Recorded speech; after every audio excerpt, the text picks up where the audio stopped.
it lit up when the pyramids went dark. So that was my interpretation of why they built that. All right, and then let's move on to the walls of Peru, which I'm not really familiar with. I haven't done a lot of work on that. Okay. Most of the pictures I illustrate in the book show the walls that are incredible, and they have kind of a strange feature, which I got curious about, and they're called projections. At the bottom of each stone, there's two little projections that stick out. And you wonder, well, why did they leave those out? If they built this beautiful wall with such close-fitting stones, why wouldn't they have, either gotten rid of these things or how did they get there or whatever? Anyway, my observation about how that was done is that these stones that have those objects on them are man-made or Anunnaki-made. They're manufactured by injection molding. And I've seen evidence of molding signs in stones that shouldn't be there. In other words, a natural stone wouldn't have a board imprint in it. And all these little injection are left over. In other words, when they did the molding, they had to have some way to push this artificial stone in there, and they just never bothered to chop them off. Now, what triggered this, George, was that there's a guy who studied the casing stones I told you about on the pyramid. Mm-hmm. His name is Joseph de Virowitz. I don't know if you ever heard of him. He's a Frenchman. Did an analysis of the casing stones and declared that they were artificially made, that they were so perfect that the composition of the stone didn't match any quarries within 600 miles of the pyramids. Jeez, another mystery. Well, I mean, he's a guy that came up with something that I think is worth following. If this is a thing in Inca, the Inca walls, which looks to me like they were made, some of them, ones that have these little protrusions left on them, those perfect fitting stones just doesn't seem like you could make them that way.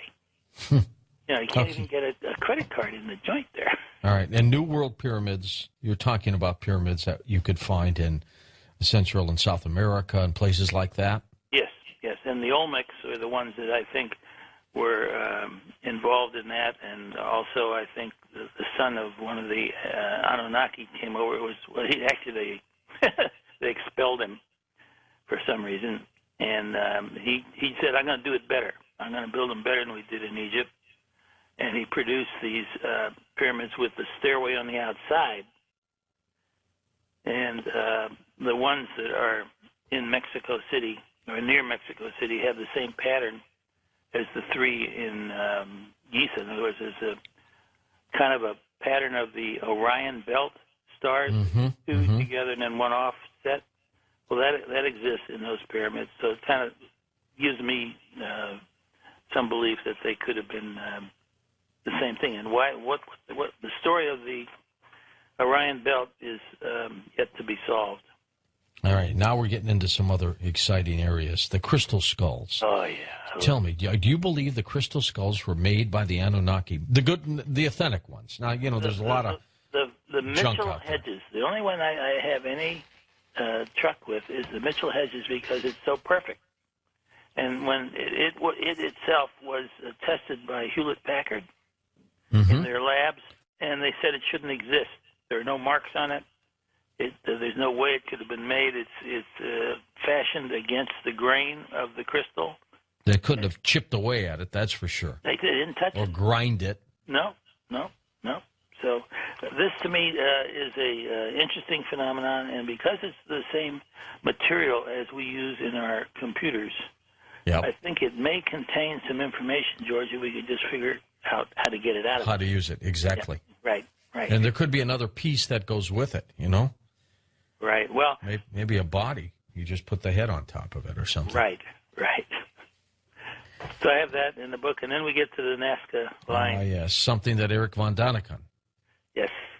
Well, when I wrote the book, I suspected one day I would find out, I would do some research, and I would try to understand why it was done and what it means. And just recently, a little over a month ago, I came up with a new theory that it is one gigantic time capsule. And Nazca lines, for people who don't know what they are, okay. A series of drawings on the earth, on the ground, that you really can only see from way above, right? That's right. And there's spiders, all kinds of things, monkeys. Okay, it was done.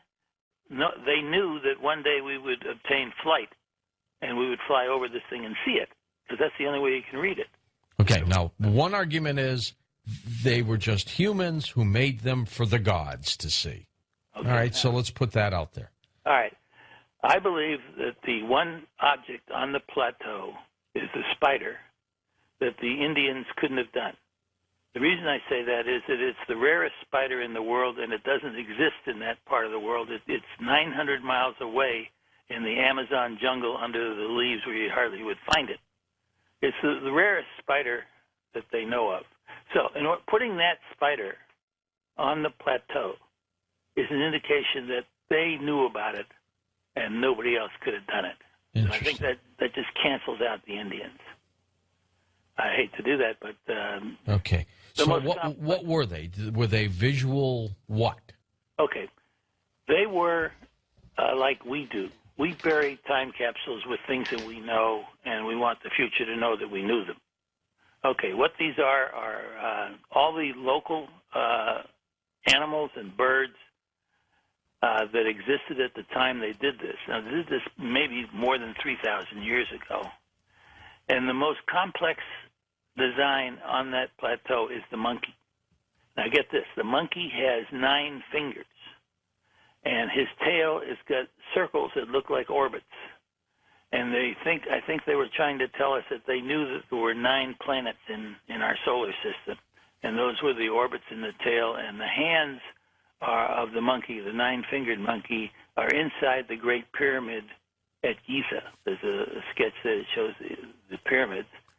And attached to that are these parallel lines, which are so precision. It's the only precision part on the plateau, and I can explain how they did this, or how I think they did it. But I think it touches on the big pyramid where the monkey has his hands in, and I think it maybe indicates that the casing stones, because there's 8 surfaces. The pyramids, the 2 pyramids that had the casing stones on them had covered all 4 sides. So you had 8. Well, you know what's amazing too, Marshall, is they don't seem to have weathered away. Okay. They don't seem to have moved. I mean, well, they're there. The plateau is about 12,000 feet, I think, George, and it's 37 miles long and 1 mile wide. And the size of each of these drawings is humongous. I mean, like 2 football fields is the size of it. And the way it was created was there's little rocks that cover this plateau, and it doesn't rain there and the wind doesn't blow, so they can last for a long time. And you take and you separate the rocks as you draw your line away from the surface underneath it, and it's sand. So it shows up brilliantly in contrast to the rocky surface. And the other interesting thing about every one of these drawings is that the stylus that made them never leaves the plateau. In other words, it's a continuous line. If you look at the drawings and you see how they made them, no line ever crosses itself. It just forms the object of the bird, and then it comes out. And you say to yourself, well, that's pretty special. Somebody that thought about designing an art form that had one continuous stroke. Now, the next question is, how did they make it from up above? Let's come back and talk a little bit more about the Nazca lines, and we'll talk about the winged pilot, flying vehicles, and those cylinder seals, and some other fascinating subjects with Marshall Clarfeld, author of Adam the Missing Link on Coast to Coast AM. Next hour, we'll open up the phone lines for Marshall Clarfeld. Have you subscribed yet to the After Dark magazine? Well, do so or renew, and you'll get 2 free CDs, classic interviews with Malachi Martin that Art did a long time ago. They're yours, a gift, when you subscribe to After Dark magazine by calling 1-888-727-5505, or you can go online at coasttocoastam.com. There's some great photographs of the Nazca lines up there under the feature article at coasttocoastam.com. If you want to go take a look at those, if you have not seen them, they are remarkable. And if you have looked at them over the